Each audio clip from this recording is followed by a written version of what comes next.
আপনার সন্তান মানে আমি ইসমাইল ধৈর্যশীল পাবেন। ওরে সুবহানাল্লাহ, আহা কেমন বাপ কেমন বেটা, যেমনই বললেন রাজি হয়ে গেল। তারপর আল্লাহ কি বলছেন জানেন? ফালাম্মা আসলামা ওয়া তাল্লাহু লিল জাবিন। ওরে সুবহানাল্লাহ, ফালাম্মা আসলামা, আল্লাহর কোরআন বলছেন কোন মিথ্যা কথা কিসসা কাহিনী নয় রে ভাই। বাপ বেটা রাজি হয়ে গেল, বেটা রাজি হয়ে গেল কুরবানি হব বলে, আব্বার হাতে আমি কুরবানি হব বলি। বাপ রাজি হয়ে গেল আমি নিজের বেটাকে নিজের হাতে আমি জবাই করব বলি। আল্লাহর রাহে আমি নিজের বেটাকে জবাই করব বলে বাপ রাজি। আল্লাহর রাহে আমি আব্বার হাতে কুরবানি হব বলে বেটা রাজি।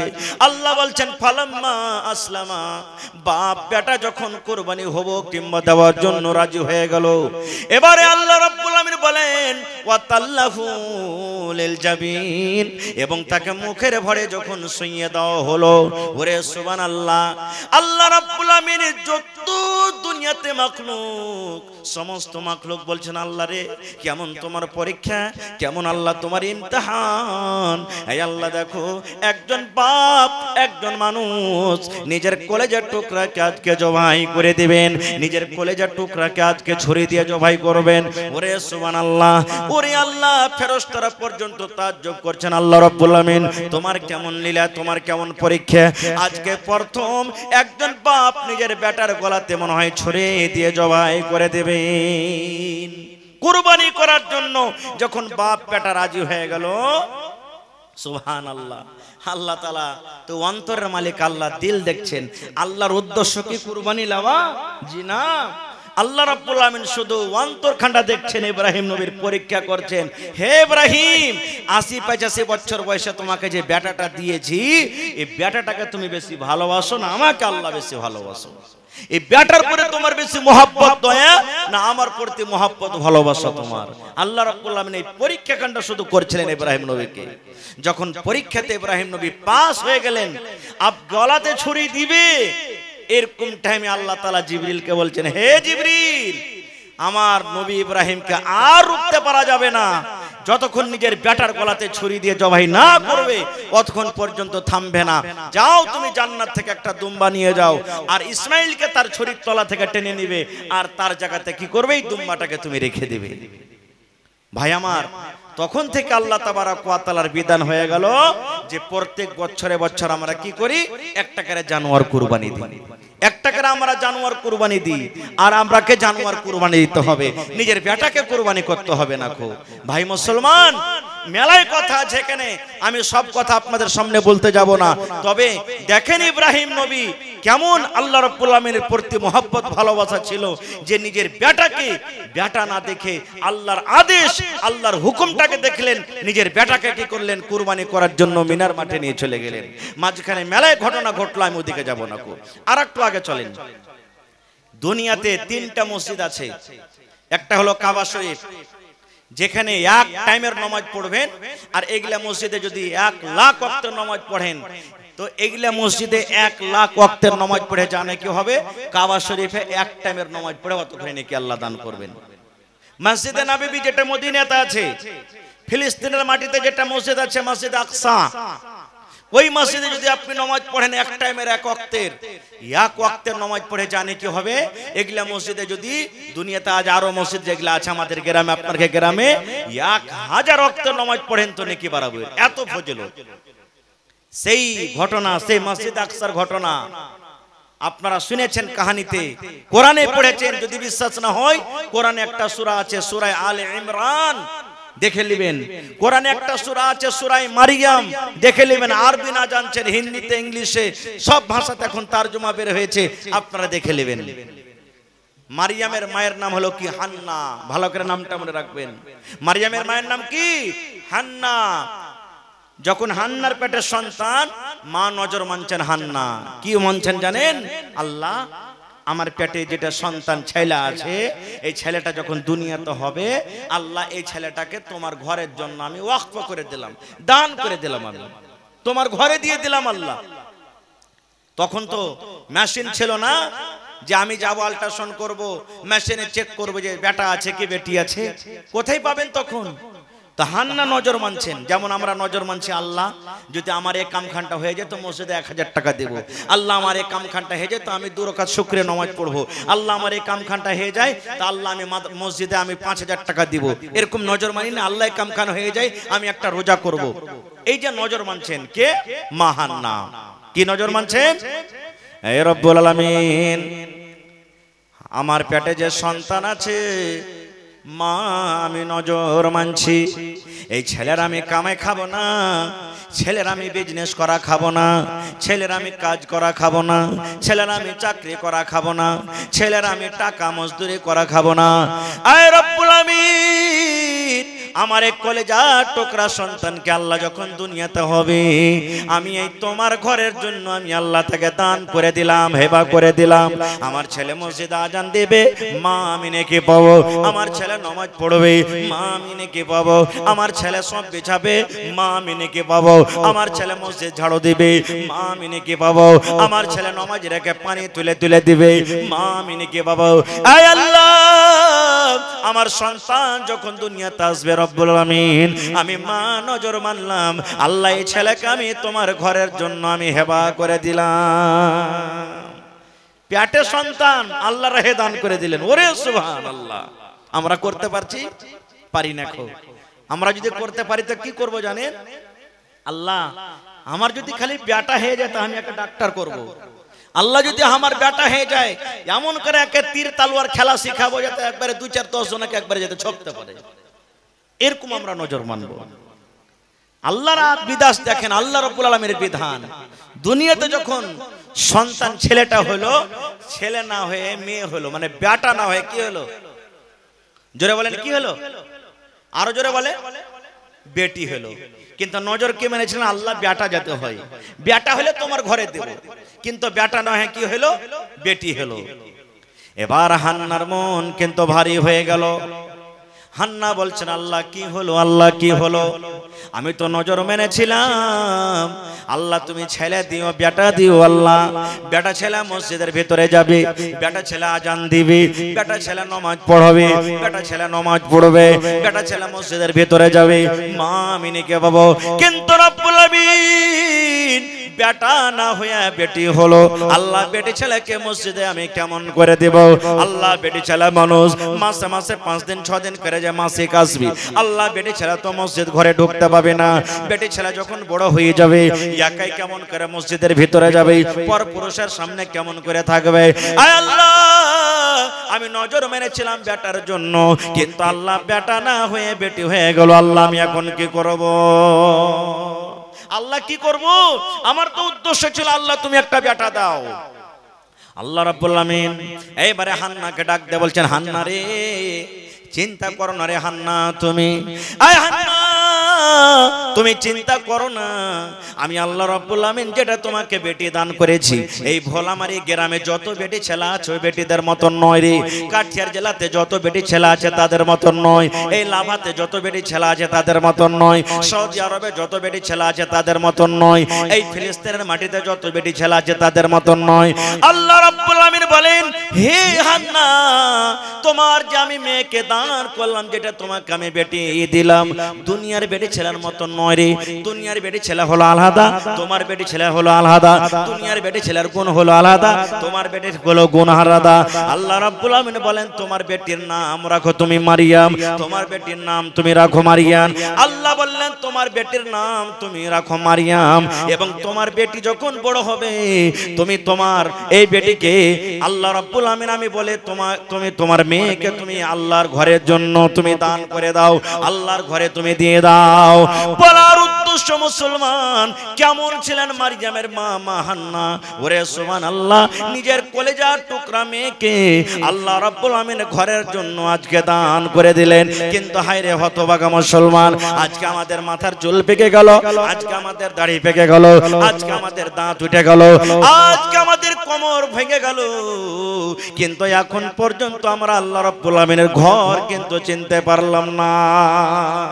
আরেকটা এখানে আমরা কথা বুঝতে পারলাম যে ভাইরা নিজের স্ত্রীকে গালি দেয়। কি গালি দেয়?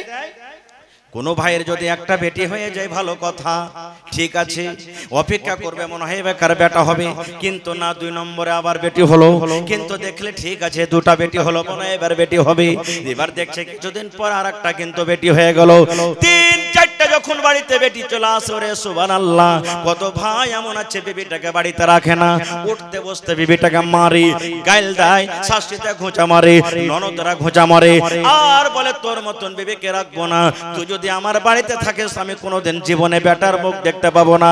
ওকে কিন্তু বাড়িতে রাখে না, ওকে ভালোভাবে খেতে দেয় না, ওকে তেল কাজল দেয় না, ওকে চিরুনি দেয় না, এরকম মতো কত জ্বালানো পোড়ানো করছে, জুলুম অত্যাচার করছে, শেষের বেলাতে ওই বোনকে, ওই মাকে, ওই খালাকে তালাক দিয়ে নিজের বাবার বাড়িতে কিন্তু পাঠিয়ে দেয়।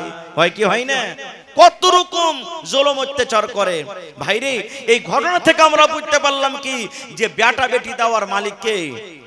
জোরে বলেন কে? আল্লাহ কোরআনে সূরা সূরাতুশ শূরাতে বলছেন, দুনিয়ার মানুষ, আমি আল্লাহ রাব্বুল আলামিন যাকে ইচ্ছা করি বেটা দান করি, আমি আল্লাহ যাকে ইচ্ছা করি বেটি দান করি, আমি আল্লাহ যাকে ইচ্ছা করি বেটা বেটি দুটাই দান করি, আমি আল্লাহ রাব্বুল আলামিন যাকে ইচ্ছা করি বাঁধ করে রাখি। কিন্তু আফসোস আমরা মুসলমান বুঝি না। একবারে কত ভাই নিজের সত্য এলাকার কথা বলছে, ঘটনা, বেটি হওয়ার কারণে স্ত্রীটাকে তালাক পর্যন্ত করে দিয়েছে। কথাতে কথাতে বলবে শাশুড়ি, মুখ পড়ি বহুটাকে ছুঁস না রে বেটা, এরকম বহলে তুই জীবনে সুখ শান্তি পাবি না, তোর খাইটা খাইটা জীবনটা শেষ হয়ে যাবে, বেটির বিয়া দিতে দিতে তোর জীবন শেষ হয়ে যাবে, এই মুখ পড়িকে তালাক দে বাড়ি থেকে হাঁকা। ওরে সুবহানাল্লাহ। ভাই মুসলমান, একটা ঘটনা বলছি আপনাদের সামনে, নবীজি আমার নিজের বেটিকে কত ভালোবাসতেন, ওরে সুবহানাল্লাহ। একটা সহিহ হাদিস, বুখারী শরীফের হাদিস আপনাদের সামনে বলছি। নবীজির শেষ টাইম, শেষ সময়, নবীজি সোমবারের দিন বেলা 7টা-8টার সময়তে মারা গেছে। যেমন আজকে জালসা শুনছেন, সাহাবায়ে কেরামের দল বসে আছেন আঞ্জর পাঞ্জরে, নবীর বিবিরা পাঞ্জরে বসে আছেন, নবীজি বারবার বেহুঁশ হয়ে যাচ্ছেন। এবারে নবীজি বলছেন, কই আমার মা কই? মানে নবীজির ছোট বেটি ফাতেমা, নবীজি আদর করে তাকে মা মা বলে ডাকতেন, সুবহানাল্লাহ, কত আদর করতেন। নবীজি বলছেন, কই আমার মা কই, আমার ফাতেমা কই, আমি একটু ফাতেমাকে এক নজর দেখবো, কই আমার ফাতেমা কই, একটু ডাকো তো। আমরা যেমন মানুষ আমাদের এলাকাতে দেখবেন মরছে, তখন বলে না, আব্দুল্লাহ কইরে একটু পাঞ্জরে আই, খালেদা করে বেটি একটু পাঞ্জরায়, বলে কে? বলে না। নবী বলছেন, কই আমার ফাতেমা কই, একটু দেখবো। ফাতেমাকে খবর হলো, ফাতেমা তোমার আব্বু তোমাকে ডাক দিয়েছে। ওরে সুবহানাল্লাহ। এই আমার এলাকার ভাইরা মায়েরা খালারা শোনেন, এইবারে ফাতেমা যখন আব্বার কথা শুনলেন, আমার আব্বা জান আমাকে ডাক দিয়েছেন, ফাতেমা এইবারে নবীর কাছে এলেন, দেখছেন আমার নবী মুখে কথা বলতে পারেন না, বারবার নবী আমার বেহুশ হয়ে যাচ্ছেন। এইবারে নবীজি আমার বেটিকে দেখে বলছেন, বেটি রে, তোমাকে একটা কথা বলবো রে মা, যেন আমার কথাটা আমার বিবিরা না শুনতে পায়, আমার কথা যেন আমার সাহাবীরা না শুনতে পায়। আয় আমার বেটি ফাতেমা, তুমি তোমার কানটা আমার মুখের কাছে লাগাইয়া দাও রে মা, তোমাকে আমি আস্তে করে কথা বলবো, তোমাকে আমি ছোট করে কথা বলবো, যেন আমার কথা যেন আমার বিবিরা না শুনতে পায়। ফাতেমা, তোমার কানটা একটু মা আমার মুখের কাছে লাগাও তো, যাকে আমরা সল্লা করে কথা বলি, নাকি কানে কানে সল্লা করে কথা বলি। ফাতেমা আব্বার কথা শুনে, নবীর কথা শুনে নিজের কানটাকে মুখের কাছে লাগিয়ে দিলেন। নবীজি ছোট্ট করে আস্তে আস্তে কানে কানে কোন যে বেটিকে এমন কথা বললেন, ওরে সুবহানাল্লাহ। কথা শুনতে না শুনতে ফাতেমার চোখ দিয়ে কিন্তু পানি ঝরতে লাগলো। ফাতেমা ঝরঝর ঝরঝর করে কাঁদতে লাগলেন। ফাতেমার মনে হয় দিলখান ফেটে গেল। এইবারে যখন ফাতেমা কাঁদতে লাগলেন, আমার নবী দেখলেন, আহারে আমার কথা শুনে আমার কলেজার টুকরার চোখ দিয়ে পানি ঝরছে, আমি নবী সহ্য করতে পারবো না। আমার ফাতেমা কাঁদছে, আমি নবী সহ্য করতে পারবো না। আমার কথা শুনে আমার ফাতেমার অন্তরখান মনে হয় ফেটে গেল। এইবারে নবীজি আবার বলছেন, মা, ও মা ফাতেমা, তোমার কানটা একবার আমার মুখের কাছে লাগাইয়া দাও মা। মা গো, তুমি তোমার কানটা আর একবার আমার মুখের কাছে লাগাইয়া দাও, তোমাকে আর একবার আমি কথা বলবো। এই আমার মায়েরা, খালারা, ভাইয়েরা শুনেন, এইবারে ফাতেমা রাদিয়াল্লাহু তাআলা আনহা আব্বার কথা শুনেন নিজের কানটাকে আর একবার আব্বার মুখের কাছে লাগাইয়া দিলেন। এইবারে নবীজি আমার কোন এমন কথা বললেন বেটিকে আস্তে করে কানে কানে। এবারে ওই কান্দা মানুষ কিন্তু হাসতে লাগলেন। যে বেটির চোখ দিয়ে পানি ঝরছিল চোখের পানি বন্ধ হয়ে গেল, যে বেটি কাঁদছিলেন সেই বেটির কান্দা বন্ধ হয়ে গেল, ওই বেটির মুখ দিয়ে কিন্তু এবার হাসি ফুটে গেল। শেষ কথা, নবীজি দুনিয়া থেকে চলে গেলেন। কিছুদিন পর মা আয়েশা রাদিয়াল্লাহু তাআলা আনহা, ফাতেমা রাদিয়াল্লাহু তাআলা আনহা মা বেটির দেখা হয়েছে। এটা হলো কে? এরা সতার মা বেটি। এইবারে মা আয়েশা তখন বলছেন, বেটি একটা কথা বলবো মা তোমাকে। বলছে কি? বলছে বেটি রে, যখন তোমার আব্বা মারা যান, যেদিন তোমার আব্বা মারা যায় সেই দিন তোমার আব্বা যান কোন এমন কথা তোমাকে বলেছিলেন যে কথাটা আমরা বিবি হয়ে জানতে পারিনি, সাহাবায়ে কেরামকে জানাননি? তুমি তোমার প্রিয় ভালোবাসা আব্বার মেয়ে ছিলে, তোমাকে শুধু নবীজি বলেছিলেন যে কথা শুনে তোমার প্রথমে চোখে পানি দেখেছিলাম আর দ্বিতীয় নম্বর তোমার চোখে মুখে হাসি দেখেছিলাম, কথাটা কি জানাবে না?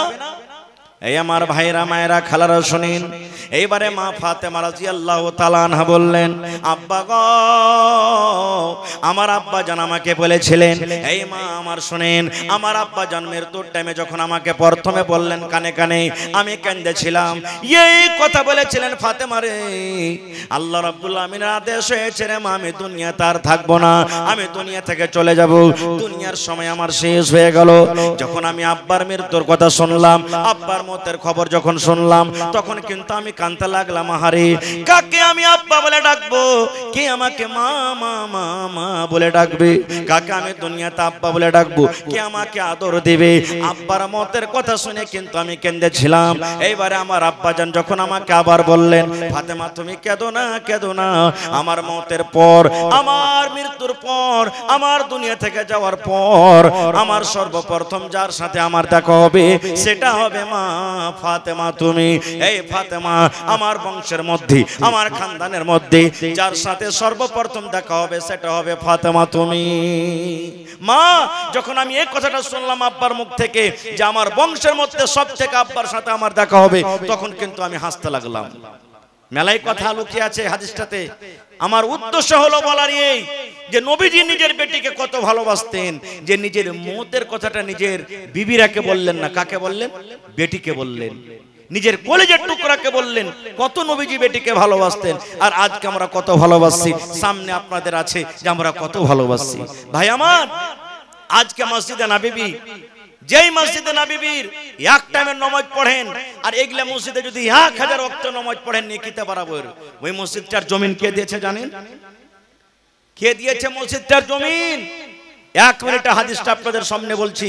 নবীজি যখন হিজরত করে মক্কা থেকে মদিনে চলে গেলেন, মসজিদ করতে হবে। যেখানে মুসলমান সেখানে মসজিদ থাকবে। মুসলমানের সম্মান হলো মসজিদ, মুসলমানের ঈমান হলো মসজিদ। যেখানে মুসলমান সেখানে মসজিদ থাকতে হবে। নবীজি যখন হিজরত করে গেলেন, এই পছন্দ করতে করতে যেখানে এখন মসজিদ আছে নবীজির পছন্দ হয়ে গেল। জিজ্ঞাসা করলেন সাহাবীদেরকে, হ্যাঁ গো, এই জায়গাটা কার? সাহাবীরা বলছেন, হুজুর দুটো ইয়াতিম বাচ্চা, একটা নাম হলো সাহাল, একটা নাম হলো সোহেল, দুটো ইয়াতিম বাচ্চার জমিন। নবীজি বললেন ওদেরকে ডাকো। ডাক দেওয়া হলো, সাহাল, সোহেল, নবীজি তোমাদেরকে ডাক দিয়েছে, একটু চলো বাবা। এলেন। নবীজি বললেন, আরে বাবা, এই জমিনটা কার? ইয়াতিম বাচ্চা দুটো বলছেন, হুজুর আমরা বাপ আমাদের জন্য ছেড়ে গেছেন, আমরা দুটো ভাই বেঁচে আছি, এই জমিনটা হলো আমাদের জন্য, আমাদের। শুনেন, আহা হা, নবীজি কি বলছেন? জমিনটাকে বিক্রি করবে না। বাচ্চা দুটো বলছেন, হুজুর কেন বিক্রি করব? কি করবেন জমিন নিয়ে? বলছে এখানে আল্লাহর ঘর হবে, মসজিদ হবে, মসজিদের জন্য তোমরা জমিনটাকে বিক্রি করবে না। এতিম বাচ্চা দুটো বলছেন, হুজুর আমরা জমিনটা বিক্রি করব না নবী গো, আল্লাহ রাব্বুল আমিনের ঘরের জন্য আমরা এই জমিনটাকে দান করে দিলাম। ওরে আল্লাহ, দেখেন কেমন ঈমান। বলছেন নবী গো, এই জায়গাতে আল্লাহ রাব্বুল আমিনের ঘর হবে, মসজিদ হবে গো নবীজি। এই জন্য আল্লাহ রাব্বুল আমিনের জন্য আমরা দুই ভাই ঘরটাকে দিয়ে এই জায়গাটাকে আমরা দান করে দিলাম। নবীজি বললেন না, তোমাদের দান লাও হবে না, তোমরা বিক্রি করে দাও। এতিম বাচ্চা দুটো বলছেন হুজুর আমরা এতিম বলে কি আপনি আমাদের দান নেবেন না? এতিম বলে কি আপনি হ্যাকরত করছেন? এতিম বলে কি আপনি আমাদের এই জায়গাটাকে নেবেন না? আমার নবী বললেন রে আল্লাহর বান্দারা শোনো, তোমরা এতিম বলে তোমাদের দান নেব না হ্যাকরত করছে এরকম কোনো কথা নয় রে। তোমরা এখনো ছোট হয়ে আছো, এখনো তোমরা এতিম হয়ে আছো, তোমাদের দুনিয়াতে আব্বা নেই, দুনিয়া থেকে চলে গেছেন। আজকে যদি তোমাদের জমিন আমি নিয়ে যাই তাহলে পরেকার লোকেরা হয়তো না জানার কারণে আমার পরে ইলজাম লাগাবে। দেখো তোমাদের নবী কেমন রে, দুটা ইয়াতিম বাচ্চার কাছ থেকে জমিন কেড়ে ওখানে আল্লাহর ঘর মসজিদ বানিয়ে দিয়েছে। এটা কিন্তু আমি চাই না, এই জন্য তোমরা বিক্রি করে দাও। এবারে নবীজি নিজের শ্বশুর, নিজের প্রিয় বন্ধু হযরত আবু বকর রাদিয়াল্লাহু তাআলা আনহুকে বললেন, আয় আবু বকর, মদিনাতে তুমি পাতা করো, মদিনাতে তুমি খোঁজবিজ করো, এই জমিনের রেট কি আছে, এই জমিনের রেট কি আছে। হে আবু বকর, জমিনের রেট বুঝে সুঝে যা টাকা হবে আবু বকর তুমি এই বাচ্চা দুটাকে দিয়ে দাও। নারে তাকবীর, সুবহানাল্লাহ। দেখেন দুটো ইয়াতিম বাচ্চার কেমন আল্লাহুস সামাদ ঈমান। সেই মসজিদ নবীজি নিজের মাথাতে হাতে পাথর ডুহে ডুহে লেবার মিস্ত্রির মতন পাথর ডুহে ডুহে সেই মসজিদে নববীর নির্মাণ হয়েছে। আল্লাহুস সামাদ। সাহাবায়ে কেরাম মসজিদে নববীর নির্মাণ করেছেন। আল্লাহুস সামাদ। যে সাহাবীদের ব্যাপারে আল্লাহ নিজের কোরআনে বলছেন রাদিয়াল্লাহু আনহুম ওয়া রাজু আনহু, সুবহানাল্লাহ। নবীজি নিজের মাথাতে নিজের হাতে করে পাথর ডুহে ডুহে দিয়েছেন। ওরে আল্লাহ, যে নবীকে আল মাসুম আনিল খাতা, যে নবীর আগে করো গুনাহ মাফ, পিছে করো গুনাহ মাফ করে দিয়েছেন, যে নবীজি 1400 বছর আগে এলান করে দিয়েছেন, মান বানা লিল্লাহি মসজিদান বানাল্লাহু লাহু বাইতান ফিল জান্নাহ। আল্লাহ রাব্বুল আমিনের ইবাদতের জন্য যে একটা ঘর বানাবে আল্লাহ তাবারাক ওয়া তাআলা তার জন্য জান্নাতের ভিতরে একটা ঘর বানিয়ে দিবে। ভাই আমার, তো আজকে হলো মসজিদটা আল্লাহর ঘর, আল্লাহর ঘরের জন্য আজকে জালসা। আপনি 1 টাকা দেবেন, আপনার কাছ থেকে 1 টাকা নিয়ে যাব। তবে ভাই দেখি এলাকার মধ্যে আজকে সাহাল এবং সোহেলের জোড়া কে হবে? কোন আল্লাহর বান্দা এমন আছেন এই মসজিদের ঘর আর মসজিদের জন্য জালসা, যেটা আল্লাহর ঘর, নিজের মায়ের জন্য, বাবার জন্য, ছেলে মেয়ের জন্য, বেটা বেটের জন্য 1 কাঠা কেউ জমিন দান করতে পারবেন? ভাই মৌলানা আমার মা বাপ অনেক জমিন দিয়ে গেছেন বা আছে, আমি 1 কাঠা আল্লাহর ঘরের জন্য দান করে দিলাম। হয়তো মসজিদের আঞ্জর পাঞ্জরে থাকলে লাগিয়ে দেন, যদি ওখানে না থাকে কোনো দোসরা জায়গাতে থাকে 1 কাঠা 2 কাঠা 5 কাঠা যা পারবেন দিয়ে দেন, জমিন বিক্রি করে যা টাকা হবে আল্লাহর ঘরে লাগিয়ে দিবেন। এরকম কোন এলাকাতে মানুষ আছেন? এই বছরে যত জালসা করলাম, মসজিদের যত জালসা, পাড়ায় জালসাতে আল্লাহর রহমতে কিন্তু 1 কাঠা 2 কাঠা 5 কাঠা করে জমিন পাওয়া গেছে। যদি জমিন না আছে, কোন ভাইয়ের টাকা পয়সা আছে, দেখি মৌলানা আল্লাহ আমাকে টাকা দিয়েছে, 1 কাঠা জমির দাম মোটামুটি 40,000 কি 50,000 টাকা হবে, আমি এই আল্লাহর ঘরের জন্য দিয়ে দিলাম। মৌলানা আমরা 4টা ভাই, 3টা ভাই, 5টা ভাই আছি, 10,000 5,000 20,000 করে দিয়ে 1 কাঠা জমিনের যা দাম হবে আমরা আল্লাহর ঘরের জন্য আমরা দিয়ে দিলাম। মৌলানা আমি 1 টারা গিট্টি দিয়ে দিলাম, আমি 1 গাড়ি বালু দিয়ে দিলাম, 1 কুইন্টাল রড দিয়ে দিলাম, 50 বড়া 10 বড়া সিমেন্ট দিয়ে দিলাম। আমি কমিটির লোককে বলবো যে আমার মা খালারকে পিন্ডালে আপনারা চাদর দিয়ে পাঠিয়ে দেন তাড়াতাড়ি করে। মায়েরাকে বলবো যে মা আপনাকে পিন্ডালে চাদর নিয়ে যাচ্ছে। আমি জানছি এলাকার মানুষ ওয়াজ শুনতে যেমন ভালো, দান করতে খুব ভালো, আমি কয়েকবার এসেছি এখানে। তবে দেখি আজকে কোন আল্লাহর বান্দা আছেন, একটা লোক 10,000 টাকা দিতে পারবেন, একটা লোক 50,000 টাকা দিতে পারবেন, একটা লোক জমিন দিতে পারবেন, একটা লোক 1 গাড়ি বালু কিংবা গিট্টি দিতে পারবেন, একটা লোক 50 বড়া 10 বড়া 100 বড়া করে সিমেন্ট দিতে পারবেন। দেখি এরকম কোন আল্লাহর বান্দা আছেন? ভাইরে এই বছর একটা জালসা করলাম, একজন মহিলা বেনামিতে 4 লক্ষ টাকা স্টেজে নগদ দান করেছেন। একজন মহিলা গলার পান, হার, বালি সমস্ত জিনিসকে বেনামিতে দান করে দিয়েছেন।